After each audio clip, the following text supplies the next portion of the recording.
자, 33번에도 이제 패러프레이징이랑 이제 내용 추가 이제 다 해놨어요. 그래서 이제 지난번에 우리 금요일날 했던 거랑 마찬가지로 이제 하단에 이제 그 뒷페이지 하단에 이제 제가 제목을 이제 또 써놨으니까 제목이랑 요약이 있는데 제목 먼저 읽고 그 다음에 이제 한번 내용을 보겠습니다. 내용을 볼 때 이제 그 33번 같은 경우는 제가 아까 전에 이제 카톡을 보낸 게 있어요. 우리 단톡방에다가. 왜냐면 이제 제가 요약이 조금 이제 모호하다라는 생각이 들어서요. 좀 더 명확한 이제 요약문으로 제가 좀 바꿔놨거든요. 그래서 그걸로 여러분께서 이제 나중에 카톡 보면서 좀 수정을 좀 해주시기 바랍니다. 자, 제목을 먼저 읽어볼게요. 뭐라고 나와 있냐면 나이와 함께 마음이 다치는 현상 이렇게 나와 있습니다. 자, 무슨 말인지 바로 읽으면서 가보도록 할게요. 자, 보겠습니다. 33번.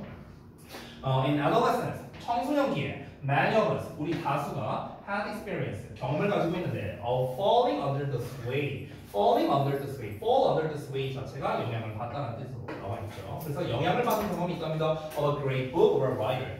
위대한 책이나 작가의 영향을 받은 경험이 있답니다. 여러분 있어요? 없을 것 같은데. 책이나 작가에게 영향을 받았어요? 내가 봤을 때 없을 것 같은데.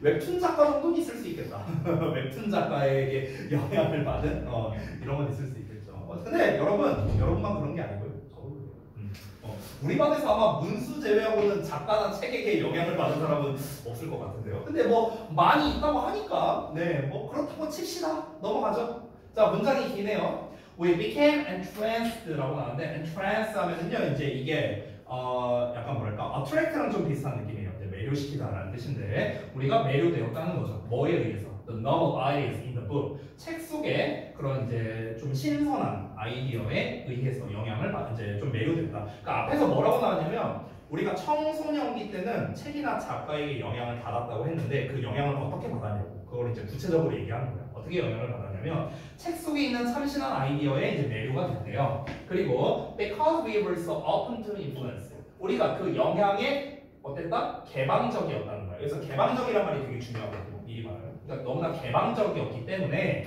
these early encounters with exciting ideas, 이 재미있는 아이디어와의 이러한 초기의 만남, 그래서 이 초기의 만남이 sank deeply into our minds, 우리의 마음 속에 깊게 가라앉아 있답니다. 깊게 자리 잡고 있다는 거예요.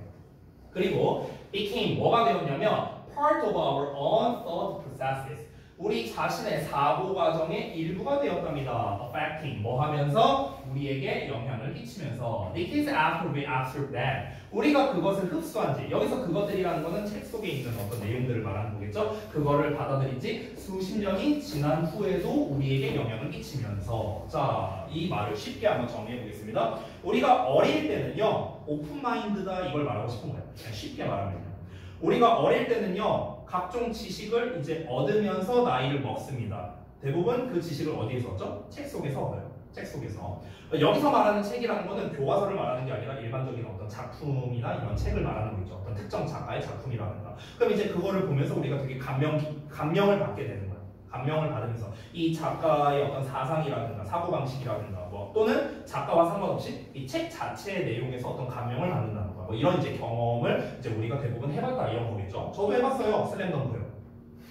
슬램덩크 한 12번 읽었습니다. 아무튼가. 그러니까 그래서 이제 재밌는 게 뭐냐면요. 이게 저는 똑같은 걸 여러 번 읽는 걸 좋아하거든요. 원래. 그러니까 다양한 거보다는요. 저는 원래 똑같은 걸 여러 번 보는 걸 좀 좋아하는 스타일이에요. 그래서 이제 이제 뭐 만화책이지만 이제 슬램덩크를 한 12번 봤는데 이게 재밌는 게 뭐냐면요. 읽을 때마다 생각이 바뀌어요. 그거를 경험해 본 분이 아마 있을 거예요. 그러니까 처음에는 이렇게 생각을 했는데 한 5번째 읽었을 때는 이놈 되게 인간 쓰레기네. 그러니까 전에는 못 봤던 뭔가가 이제 보이고 또 한 10번쯤 읽으면은 얘도 근데 이럴 만한 이유가 있었구나. 그러니까 생각이 이제 자꾸 이제 바뀌게 되는. 어쨌든 이제 그런 이제 감명을 받게 되는 거죠. 우리가 청소년기 때 책을 읽으니까 초기에 그런 책 속에 있는 그런 재미있는 아이디어와 초기에 만나는 거잖아. 이렇게 표현을 한 거야. 우리가 어릴 때 책을 읽음으로써 얻게 되는 그런 이제 그런 경험, 그 경험을 통해서 우리가 어떻게 된다? 우리 마음속 깊이 가라앉게 된다는 거, 우리 마음속 깊이 자리를 잡게 된다는 거죠. 이 책이나 이 작가의 사상이. 됐어? 마음속 깊이 자리 잡게 되고 결국에는 마음속 깊이 자리 잡게 되니까 그 결과 어떤 일이 벌어집니까? 우리의 사고 과정의 일부가 돼버린다는 거야. 이 작가와 또는 이 책에 있는 어떤 특정 주인공과 나의 생각이 비슷해지는 거야. 내 가치관이 비슷해지는 거야. 사고 과정이 일부가 된다는 거죠. 결국에는 이게 뭡니까? 나한테 굉장히 많은 영향을 끼친 거 아니냐라고 볼 수 있는 거죠. 왜 우리가 영향을 많이 받았을까? 우리가 오픈되어 있으니까요. 됐어요? 우리가 만약 닫힌 마음이야. 닫힌 마음이면 어떨까요? 막 여기서 주인공이 막 뭐라고 얘기해. 그럼 이제 우리가 닫힌 마음이면 뭐야? 개소리 하고 있네. 이렇게 될 거 아니야. 그렇지? 근데 우리가 청소년기 때는 어릴 때는 오픈 마인드이기 때문에 그냥 다 받아들인 거야. 다 흡수한다고. 그러니까 그 흡수한 그런 사상이나 가치관이 우리가 이제 수십 년이 지나도 계속해서 영향을 받고 우리 사고 과정의 일부가 된다. 이런 말인 거죠. 이해되나요? 이 문장? 됐어요? 자, such influences. 자, 그렇게 이제 영향을 받았어. 그럼 그 영향이 enriched our mental landscape. 우리의 정신적 풍경을 풍부하게 한답니다. 그리고 in fact 사실은요. Our intelligence depends on the ability. 우리의 지적 능력은 능력에 달려있는데 어떤 능력이냐? 이런 능력에 달려있답니다. To accept the lessons and ideas of those who were older and wiser. 더 나이가 많고 더 현명한 사람들의 교훈과 생각을 흡수하는 능력에 달려있대요. 자, 이것도 설명을 해줄게. 무슨 말이냐? 여기 and 기준으로 앞뒤로 나눠서 볼게요. 자, 앞에서 우리가 책에 영향을 많이 받았다. 그냥 한마디로 말하면 이거죠. 그러면 그 영향이 결국에는 우리의 사고를 풍부하게 해준다는 거야. 책이라는 거는 결국에 우리가 경험하지 못한 거를 이제 경험을 간접적으로 해주는 거잖아요. 그러니까 이제 우리의 그런 사고방식이나 이런 게 되게 풍부해진다는 거죠. 그 얘기 한 거고요. 그리고 사실은 어떻다? 우리의 지능이 뭐에 따라 달라지냐면은 더 나이 들고 더 현명한 사람들이 돼요. 이 맥락상 한마디로 이게 누굴까요? 작가겠죠, 작가. 됐어요? 작가는 우리보다 더 현명하고 더 나이가 있잖아요. 일반적으로는. 맞죠? 그럼 그 사람이 주는 교훈이나 아이디어를 받아들이는 거잖아. 뭘 통해서? 책을 통해서. 그렇죠?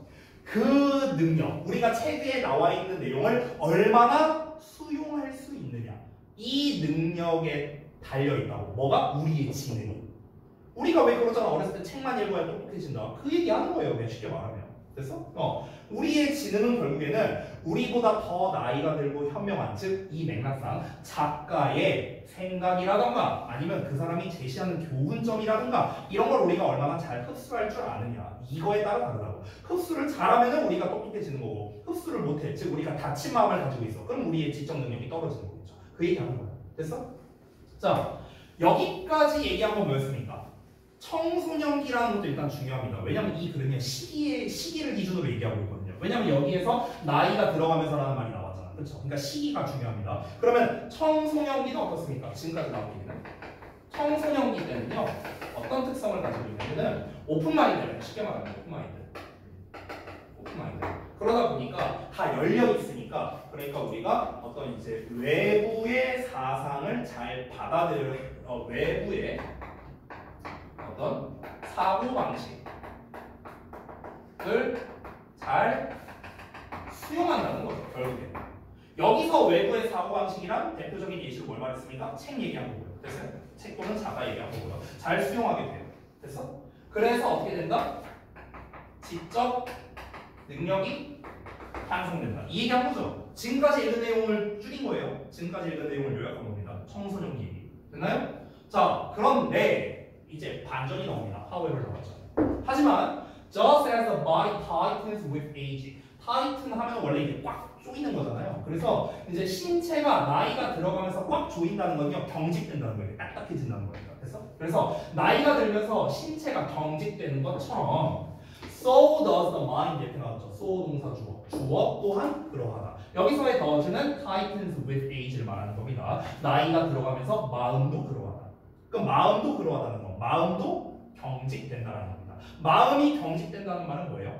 오픈 마인드가 아니게 된다는 거죠. 얘들아, 오픈 마인드라는 거는요 다 수용적이라는 거죠. 오픈되어 있다는 건 뭡니까? 사실상 acceptable하다는 거예요. acceptable, 수용할 수 있다는 거예요. 수용할 수 있다는 걸 우리가 또 다른 말로 뭐라고 할 수 있냐면요 사고방식이 유연하다라고도 표현할 수 있죠. 맞아요? 사고방식이 유연하다는 건 뭐야? 다양하게 생각할 줄 안다는 거잖아. 다양하게 생각한다는 건 뭡니까? 저 생각도 그래 받아들이고 저 생각도 받아들이고 이러니까 유연해지는 거죠. 됐어요? 그러니까 청소년기 때 잘 수용한다, 오픈돼 있다, 유연하다, 내가 지금 노란색으로 표시한 게 뭐야? 다 똑같은 말이야. 다 똑같은 말. 됐어? 그럼 유연하다의 반대가 뭔데요? 경직되어 있는 거잖아. 그렇죠? 그럼 여기서 tightens라고 나온 건 뭡니까? flexible의 반대가 되는 거야. flexible의 반대. 됐어요? 그럼 여기서 마음이 경직된다라는 거는 결국에 마음도 그러하다는 건 다시 한번 뭡니까? 마음도 경직된다라는 뜻이잖아요. 마음도 경직된다. 뭐 하면서? 나이가 들면서. 그럼 여기서 경직된다라는 건 결국에 또 무슨 말입니까? 결국에 뭡니까? 오픈 마인드가 안 된다는 거예요. 결국에 뭡니까? 수용을 안 한다고요. 수용을 안 하는 어른이 뭡니까? 꼰대 아니에요, 꼰대? 야, 나 때는 이렇게 했어. 막 이제 어린 사람이 와갖고 이렇게 저렇게 하는 게 좋지 않을까요? 뭔 헛소리야? 그거 아니지. 내가 하는 말이 맞죠. 상대방 말 안 듣고 내가 하는 말만 맞다라고 주장하는 게 뭔데? 꼰대잖아요. 그렇잖아. 수용적인 마인드가 없어진다는 거죠. 마음이 경직된다라는 말이 바로 수용을 안 한다. 꼰대가 된다. 똑같은 말이에요. 똑같은. 됐어? 자, 그럼 이제 뒤에는 부연 설명 나옵니다. 여기가 주제 1번이거든요. 그러니까 마음이 경직된다라고 했잖아. 지금 여기에서. 그 마음이 경직된다는 게 뭔데? 그걸 조금 더 구체적으로 말한 게 그 다음에 나옵니다. 여기 나오는데요. 자, 볼게요. And just as our sense of weakness and vulnerability. weakness는 약한 점이고 약점이고요. vulnerability는 이제 취약성이라는 뜻이에요. 그럼 약점과 취약성에 대한 우리의 감각이 motivated는 자극하다, 동기부여하다 이런 거죠. 자극했던 것처럼요. 자, 이 motivate 하면은 보통 motivate 목적어 투부정사로 나오는데 이게 오형식이 아니라 여기서 얘가 꾸며주고 있습니다. 뭘 자극했냐면 학습할 욕구를 자극했듯이. 여기까지만 다시 한번 읽어볼게. 약점과 취약성에 대한 우리의 감각이 학습하고자 하는 욕구를 자극했대요. 이게 무슨 말이야? 쉽게 말하면 우리가 어렸을 때를 생각해봐. 우리 아들내미는요 배우는 걸 너무 좋아해요. 이번에 장례식 하면서 학교를 못 가니까 학교 가고 싶다고 계속 물었어요. 학교를 가고 싶다고. 공부하고 싶다고. 왜? 그러니까 여기서 약점과 취약성이라고 뭡니까? 그냥 쉽게 말하면 무지야, 무지. 내가 모르는 거. 그럼 내가 모르는 거에 대해서 알고자 하는 욕구를 자극하는 거죠. 모르니까 알고 싶다. 이거잖아. 어렸을 땐 그렇잖아요. 어렸을 때는 모르니까 알고 싶어. 그러니까 계속 물어보잖아. 엄마 저건 뭐야? 아빠 저건 뭐야? 계속 물어보잖아. 그렇지? 그러니까 약점이나 취약성이라는 거는 쉽게 말하면 내가 모르고 있는 거라고 생각하면 돼요. 내가 잘 모르는 거. 그럼 이 모르고 있으니까 뭘 추구합니까? 알고자 하는 욕구를 추구하게 된다는 거죠. 그래서 이렇게 했던 것처럼 또 나왔네. so 동사 주어가 나왔는데 이번에는 대동사로 쓴 게 아니라 does랑 이 clause of가 연결되어 있습니다. 그런 것처럼 our creeping sense of superiority 하면은 우월감이거든요. 그럼 우월감이래요. 어떤 우월감? 우리의 creeping sense래. creeping은요 살금살금 원래 기어가는 이런 뜻이거든요. creeping 살금살금 기다. 그러니까 슬며시 다가오는 우월감이 또한 뭐합니까? 천천히 우리를 닫아버린답니다. 뭐에 닫아버린다? 새로운 아이디어와 영향력에 대해서 우리를 닫아버린대요. 그래서 아까 오픈이란 말이 중요하다고 했었죠. 내가 그거의 반대말이 나와요. 그렇죠? 자, 이 말을 쉽게 한번 정리해 볼게요. 다시 한번 우리가 어릴 적에 뭘 잘 모르니까 뭘 알고 싶다. 알고 싶으니까 이것저것 호기심에 뭘 건드려보고 그래서 우리가 쫙쫙쫙쫙 흡수했다라는 말이 나왔었잖아. 그렇죠? 즉 어렸을 때 우리가 오픈마인드를 가지고 여러 가지를 배우려고 했던 것처럼 우리가 나이가 들면서 이제는 우월감이 생기는 거야. 우월감이란 건 뭐냐면 나 이제 알아 좀. 이거야. 나 이제 좀 알고 나 너보다 더 잘 알아. 너보다 경험 많이 했어. 이런 거야. 이런 거. 우월감. 그래서 그 우월감이 이제 점점 생기는 거야. 나이가 들면서. 그러니까 내 말이 맞아. 네 말은 틀려. 라는 사고방식이 생기게 된다는 거죠. 그러니까 새로운 아이디어나 영향을 안 받아들이려고 하는 거야. 내가 정답이다. 이렇게 된다는 거죠. 나이가 들면서. 그러니까 우리를 오픈되어 있는 세상을 받아들이지 못하게 닫아버린다는 거죠. 마음에. 이해돼요? 오케이? 됐어? 자, 그래서 다음 문장 한번 볼게요. 여기도 조금 어렵습니다. Some may advocate. advocate 하면은요, 이게 원래 옹호하다라는 뜻도 있는데 주장하다라는 뜻도 있어요. 여기서는 주장하다 이 뜻이에요. 일부 사람들은 대처리라고 주장할 수도 있대. 대처리를 보자면 We all become more skeptical in the modern world. 여기까지야. 우리 모두가 현대 세계에서는 더 회의적이 된다고 주장할 수도 있대요. 회의적이 된다. 회의적이라는 말의 사전적 의미는 뭐냐면요, 뭔가 좀 비판적이고 의심하고 약간 이런 게 이제 회의적이라는 뜻이거든요. 그러면은 어떤 사람들은 그저 우리가 나이가 들면서 그냥 현대 세상에서 더 의심이 많아진다라고 주장할 수도 있다는 거야. 이게 무슨 말이냐 이런 거야. 그러니까 예를 들어서 이렇게 비유하면 될 것 같아요. 갑자기 이제 어렸을 때는 그러니까 예를 들어 상교랑 나랑 친구야. 상교가 나한테 이제 먹을 거를 줘. 야 이거 먹어? 그래? 야 고맙다. 이렇게 먹는다고 오픈마인드. 됐어? 근데 이제 얘랑 나랑 이제 한 40살 됐어. 근데 얘가 나한테 막 뭘 줘. 야 이거 먹어봐. 갑자기 이걸 왜 주냐?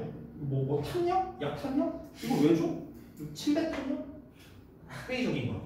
됐어? 나이가 들어가면서. 그러니까 나이가 들어가면서 그렇게 안 받아들이려고 하는 게, 그러니까 안 받아들인다는 거야. 수용을 안 한다는 거니까. 아니 안 썼구나. 그 나이가 들어가면서 안 받아들이려고 하는 게 그냥 의심이 많아져서 그런 거 아니냐. 이게 그러니까 이제 꼰대가 되는 게 아니라 그냥 이제 경험을 이것저것 많이 하다 보니까 당한 것도 있고 사기도 당해보고 이런 경험이 있으니까 그러니까 그냥 회의적으로 그렇게 대하는 거 아니냐. 이 정도로 그냥 주장하는 사람들도 있다고요. 됐어? 근데 실제로는 그게 아니라고요. 하지만 사실은 어떠냐고. 사실은 a far greater danger. 훨씬 더 큰 위험이 다가온답니다. 뭐로부터? 증가하는 closing of the mind. 우리 마음의 폐쇄 상태로부터 오게 된다고요. 그 마음이 어떤 마음이냐면 that burdens us as individuals. 우리를요 어떤 개인으로서 우리에게 부담을 주는 그런 점차적인 그런 마음의 폐쇄로부터 더 큰 위험이 다가온답니다. 우리가 나이가 들면서요. 그리고 seems to be burdening our culture in general. 일반적으로 우리의 문화에다가 부담을 주는 것처럼 보이는 그런 마음의 점차적인 폐쇄로부터 더 큰 위험이 온다. 일단 여기까지 직독직했거든. 뭔 소리인지 모르겠죠? 자, 쉽게 설명하겠습니다. 자, 가만히 졸지 말고. 자, 봐봐. 아래 설명을 다 써놨어요. 설명을 써놨어. 이걸 한번 읽어볼게요. 자, 우리가 회의적이 된다고 주장할 수 있다. 이건 아까 위에서 말했죠? 한 번 더 말할게요.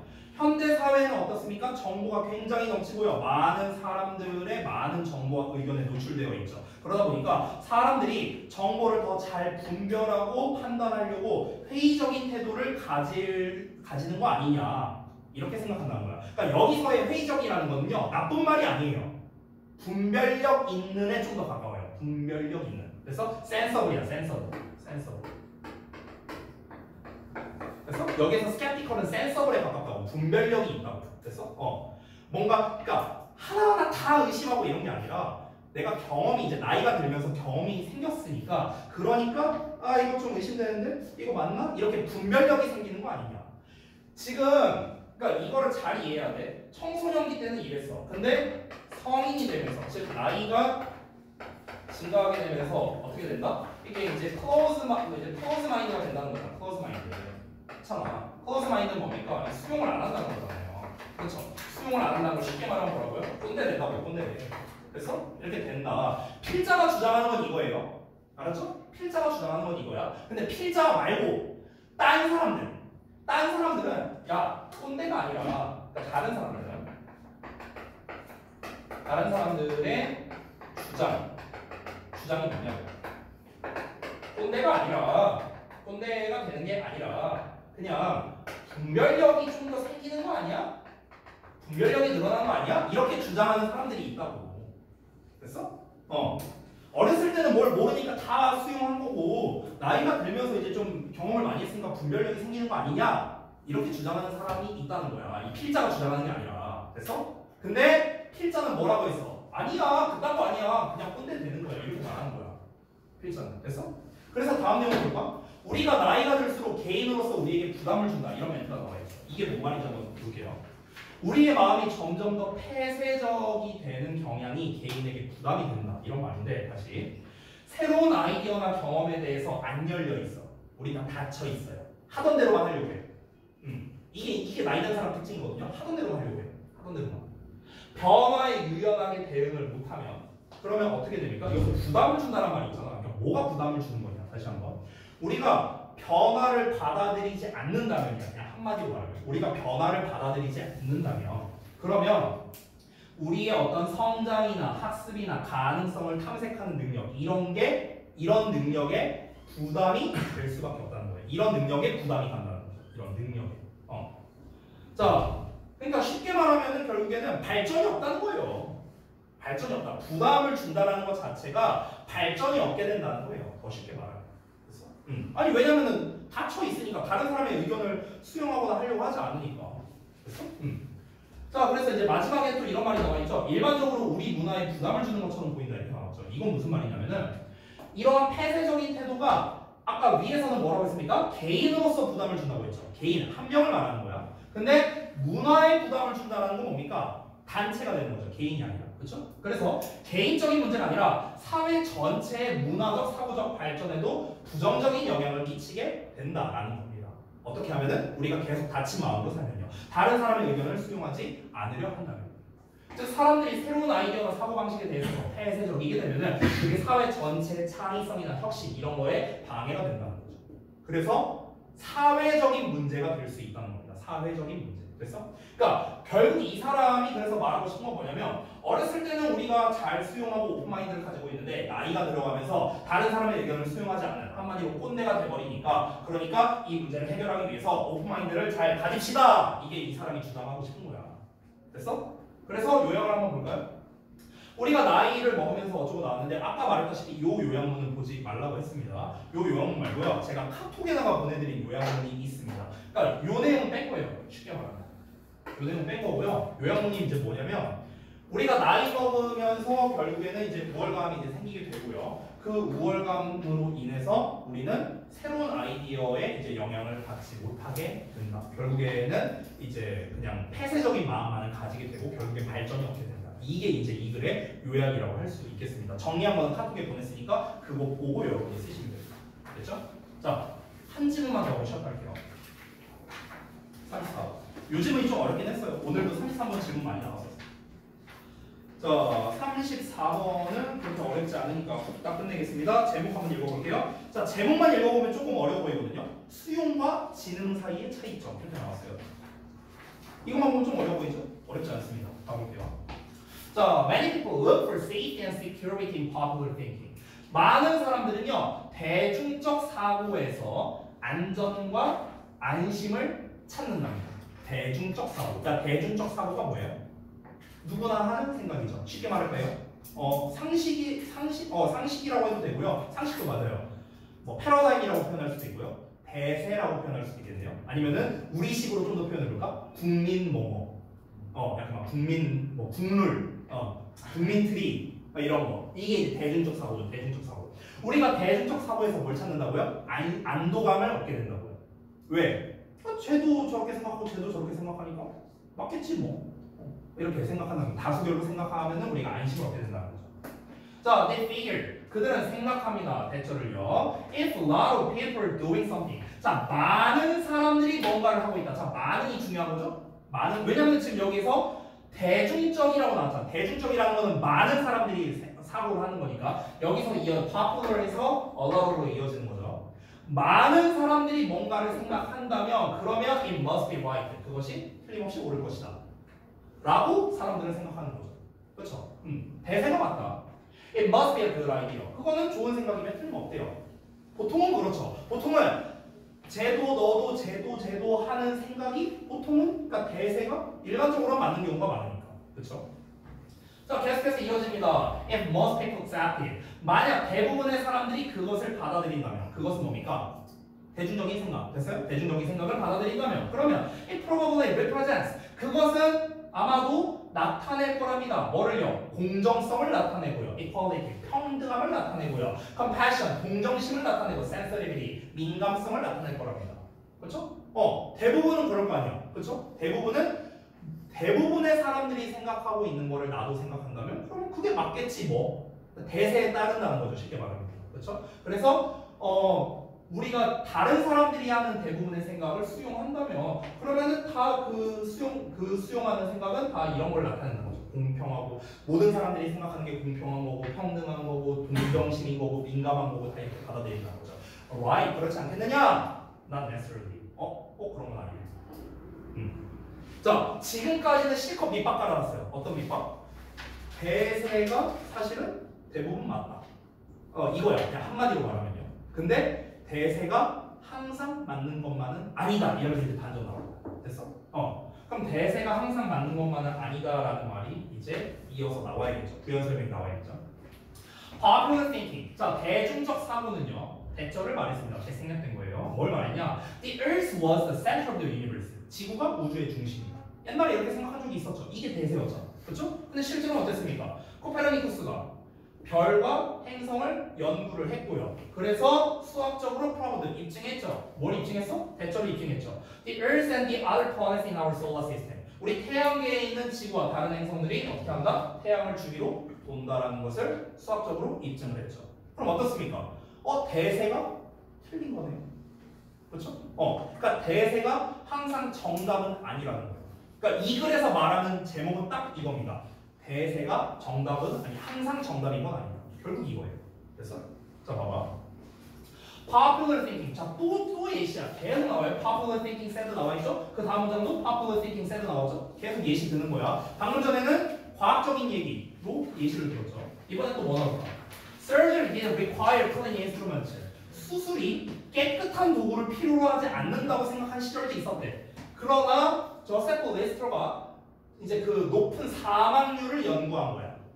병원에서의 높은 사망률을 연구했대. 그래서 뭘 도입했냐면요.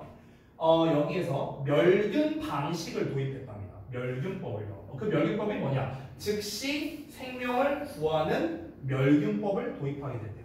그래서 그러니까 옛날에는 이제 수술할 때 그냥 막 지저분하게 했었고 그게 뭐 상관없다라고 이제 대세였죠. 대세. 근데 그 대세를 깬 경우가 있었다.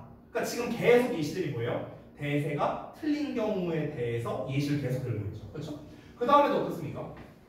또 대중적인 사고는 뭐라고 말했습니까? 대세가 뭐였어요? 여성들은 투표할 권리를 가져서는 안 된다. 이런 시절도 있었죠. 인권이 이제 없던 시절이 있었잖아. 그렇죠? 그런 차별이 심하던 시대. 하지만 뭐 요런 사람들이 싸웠어요. 그 권리를 위해서 싸웠고 그 권리에서 결국에는 이겼답니다. 그래서 이제 지금 여성들도 투표권이 다 있는 거고. 그래서 그러니까 역시나 대세는 이랬지만 실제로는 이제 그 대세가 틀렸다. 다 지금 그 예시가 나오고 있죠. We must always remember. 우리는 항상 기억해야 된다. must가 나왔으니까 필자의 강력한 주장이라고 할 수 있습니다. 그래서 이 문장이 주제입니다. 됐어요? 자, 우리는 뭘 기억해야 됩니까? 대절을 기억해야 돼요. 대생략된 거. There is a huge difference. 큰 차이가 있다는 것을요. Between acceptance and intelligence. 수용과 지능 사이. 아까 내가 제목에서 읽은 거죠. 수용과 지능 차이. 그럼 여기서 수용과 지능이 뭔지를 알아야겠네. 그렇죠? 그러면 이제 나 같은 놈이 이제 시험을 낸다. 어떻게 낼까? 빈칸 쪽으로 내거나 밑줄쳐 놓고 함축의 밑줄으로 내는 거죠. 얘가 뭘 의미하냐? 수용과 지능이 뭘 의미하냐? 이렇게 낼 수 있겠죠. 그럼 수용과 지능이 뭔지를 알아야겠죠. 그래서 써놨습니다. 볼까요? 수용은 뭐야? 받아들이는 거죠. 받아들이는 거니까 대세에 따르는 걸까 아니면 대세를 거스르는 걸까? 대세를 따르는 거죠. 됐어요? 그러니까 수용은 뭐야? 대세를 따른다야. 쉽게 말하면. 됐어? 그거를 이제 내가 풀어서 써놓은 거예요. 그러면 지능은 뭘까? 반대겠죠. 지능은 대세에 따르지 않는 겁니다. 근데 대세에 따르지 않는 걸 왜 지능이라고 표현했을까? 남들은 다 그렇게 생각해. 근데 나는 한 차원 더 똑똑하게 생각해서 이게 아닐 수도 있지 않을까? 라고 비판적으로 한 번 더 생각할 수 있으니까. 그래서 지능이라고 표현한 거예요. 됐어요? 그러니까 얘는 대세에 따르는 거, acceptance는, intelligence는 대세에 따르지 않고 비판적인 사고를 할 줄 아는 거. 됐어? 이렇게 이제 받아들여야 돼요. 그래서 여기서 뭐라고 되어 있습니까? 지성은 독립적인 사고와 판단이다. 수용은 뭐다? 주류 생각이다. 됐어? 이렇게 제가 깔끔하게 정리를 했습니다. 자, 마지막 문장 읽어볼게요. People may say. 자, 또 사람들은 뭐라고 말할 수 있냐? 대절이라고 말할 수 있는데 in numbers, 숫자에 있어서 안정이 있대요.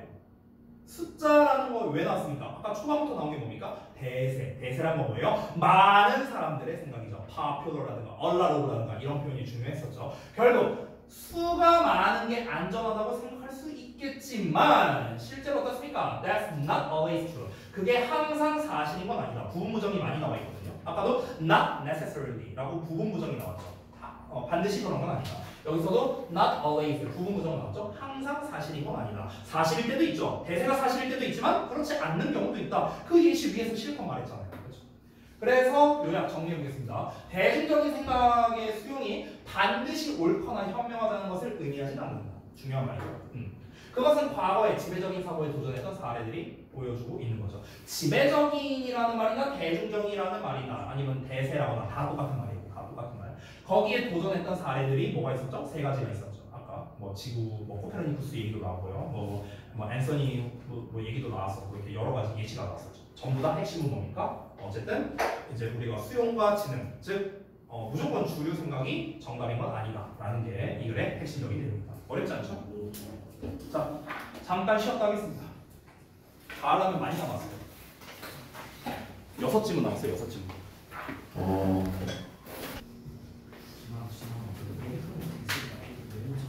자, 한번 봅시다. 35번. 안 어려워요. 여기도. 패러프레이징 한 게 제가 전혀 없죠. 자, 주제라고 써는 제목이라고 붙여있어요.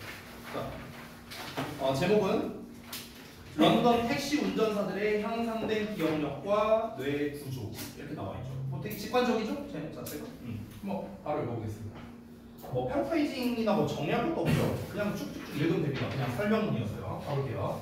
They were getting licensed to drive a cab in London. 이 cab이죠. 택시예요, 택시. 원래 이제 우리가 영국에서는 이제 cab이라고 부릅니다. 미국에서는 택시라고 부르고. 자, 런던에서 택시를 운전하기 위해서 면허를 받기 전에 a person, 사람은요, has to pass, 통과해야만 됩니다. An incredibly difficult test래요. 겁나 어려운 시험이에요. 매우 어려운 시험을 통과해야만 된답니다. 그게 뭐라고 불리냐면요, with an intimidating name, the knowledge. 그러니까 시험 이름이 knowledge야.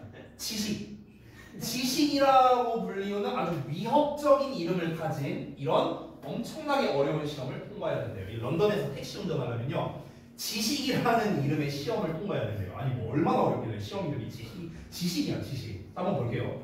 그 테스트에 이제 뭐가 포함되어 있냐면요, memorizing the layout. 레이아웃이라는 게 어떤 그 블럭, 구획을 말하는 거예요. 그 구획을 암기하는 거를 이제 포함하고 있는데 그 구획이 몇 개냐면요, 2만 개 이상의 거리래요. 2만 개 이상의 거리의 구획을 암기하는 걸 포함한답니다. 그 거리가 Greater London 지역에 있대요. 근데 이 내용 있죠, 이 앞 내용 전체, 이 테스트가 굉장히 많은 그 2만 개 이상의 구획을 이제 암기해야 된다는 것. 이게 결국에 뭐냐면요, fit야, fit. fit가 뭐냐? 기술이야, 기술. 어떤 기술이냐? That involves an incredible amount of memory resources. 엄청난 양의 기억 자원을 포함하는 기술이죠, 그렇죠? 그렇죠? 그 제가 이제 그러니까 우리나라도 사실 이게 만만치 않거든요. 옛날에 제가 이제 그 구로 쪽에 살았었어요, 결혼하기 전에. 근데 이제 그 구로 전화국이 있는데 그 구로 전화국 사거리가 있거든요. 우리 집이 여기 있어요.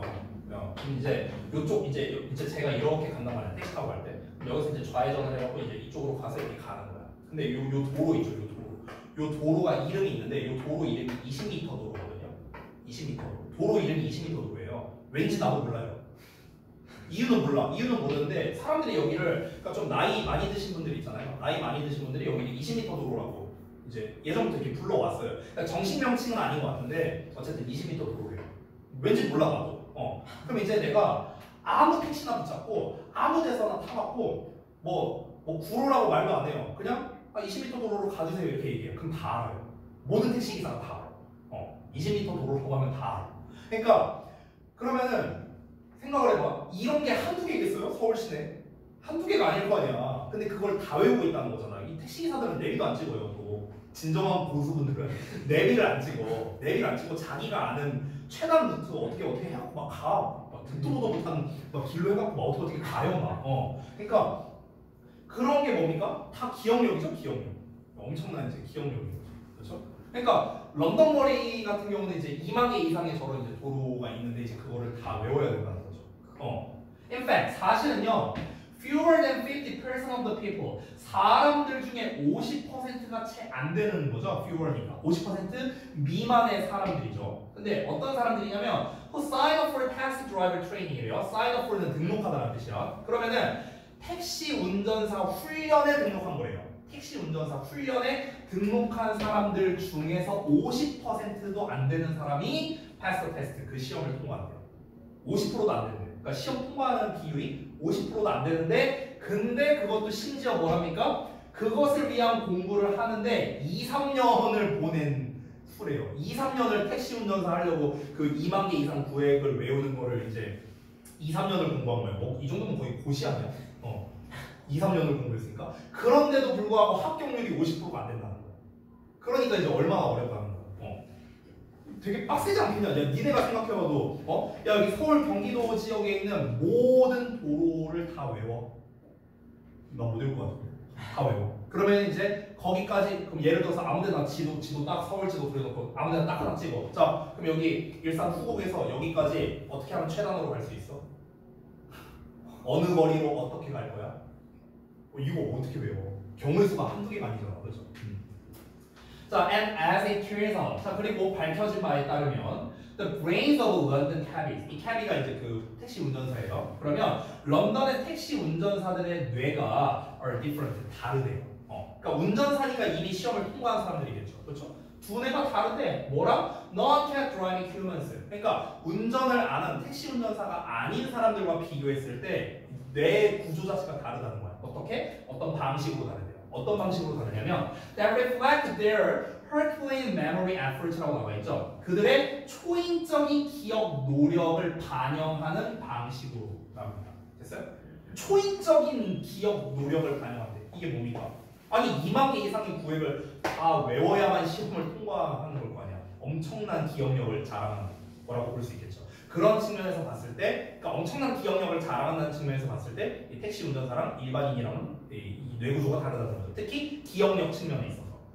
그래서, in fact, 사실은요, the part of the brain, 뇌의 일부분인데 그 뇌의 일부가 뭐냐면, that has been most frequently associated, 가장 주로 관련성이 있대요. 뭐랑 관련이 있냐면요, spatial memory니까 공간 기억과 관련성이 있답니다. 그 공간 기억과 관련성이 있는 뇌의 일부가 있는데 그 일부가 어디냐면요, the tail of the seahorse-shaped brain region이래. 그러니까 그 바다의 말이니까 해마죠, 해마. 그래서 해마 모양의 뇌의 지역의 꼬리 부분, 즉 이게 우리가 뭐라고 부릅니까? 히포캠퍼스라고 불리는 거죠. 해마, 우리 뇌의 해마라는 부분, 기억을 담당하는 부분 있죠. 그러니까 여기까지가 주어인데요. 그냥 쉽게 말하면 뭡니까? 기억을 담당하는 부분인 해마는 그냥 이거야, 이거. 짧게 말하면 기억을 담당하는 부분인 해마가 is bigger than average in these taxi drivers. 이 택시 운전사들에게 있어서는요, 평균보다 더 크답니다. 그러니까 그러니까 기억력이 좋겠죠. 기억 용량이 크니까. 그렇죠? 그러니까 그 많은 것들을 기억을 잘하겠죠. 아마 다음 테스트 보러 가면 겁나 잘 볼걸요. 자, 요약 한번 볼게요. 2만여 개 이상의 거리를 기억해야 하는 엄격한 테스트를 통과해야 하는 런던의 택시 운전사들. 공간적 기억과 관련이 있는 뇌 부위인 해마가 평균보다 크다는 것이 발견됐다. 이런 식으로 정리했습니다. 됐어요? 이 택시 운전사에 대한 수식어가 엄청 길죠. 이만큼이 수식어. 그리고 해마가 더 크다. 런던의 택시 운전사들은 일반인보다 해마가 더 크다. 그냥 이거예요. 짧게 말하면. 별거 없죠? 자, 다음 넘어가겠습니다. 36번. 자, 36번은 어떤 내용이었는가? 얘도 그렇게 어렵지 않았던 내용인 것 같은데 제목 먼저 읽어볼까요? 정책 결정에서의 뜻밖의 결과의 법칙이라고 나와 있습니다. 뭐 정책이란 말 나오고 법칙이란 말 나오니까 어려워 보이는데요. 어려운 거 하나도 없습니다. 그냥 쉽게 말할게요. 정치인들 선거운동할 때 맨날 보는 거예요. 뭐 예를 들면 이런 거죠. 뭐 이런 거야. 예를 들어서 대학교 등록금을 전부 다 없애겠습니다. 말도 안 되죠? 이제 이런 걸 이제 우리가 정치적 용어에서 포퓰리즘이라고 하죠. 포퓰리즘. 그렇죠? 말도 안 되는 이제 정책을 내세워서 사람들의 표를 살려고 하는 행위. 포퓰리즘이라고 하는데. 근데 이제 그 포퓰리즘 정책에서 이제 예를 들어 방금 내가 말한 건 좀 극단적이긴 하지만 예를 들어서 그걸 실제로 시행했다고 쳐봅시다. 이게 제가 이제 이게 왜냐면 이 정책 얘기가 나왔기 때문에 정책 얘기는 사실 정치 얘기로 예시 드는 게 제일 쉬울 수밖에 없거든요. 근데 혹시나 해서 말하는데 저는 정치랑 아무 상관없습니다. 저는 저기 뭐 여당 야당 다 필요 없어요. 저는 거기 지금 뭐 대통령 포함해서 저기 뭐 야당 대표 여당 대표 저는 다 욕할 수 있어요. 네, 사상 검증할 수 있습니다. 저 미리 말하는 거예요. 민감한 거라 그래요. 이 정치 관련된 게. 그래서 이제 제가 얘기하는데 예전에 2004년이었나 그랬습니다. 그때 노무현 정부 때였는데 그때 이제 그 노무현 정부에서 어떤 정책을 내세웠었냐면요. 그때 집값을 다 내렸어요. 그럼 그거의 의도는 뭐였을까요? 집값을 내린다의 의도가 뭐였을까? 경기 활성화라기보다는요. 그냥 집 못 사는 사람들 집 사게 해주려고. 그냥 심플하게 말하면.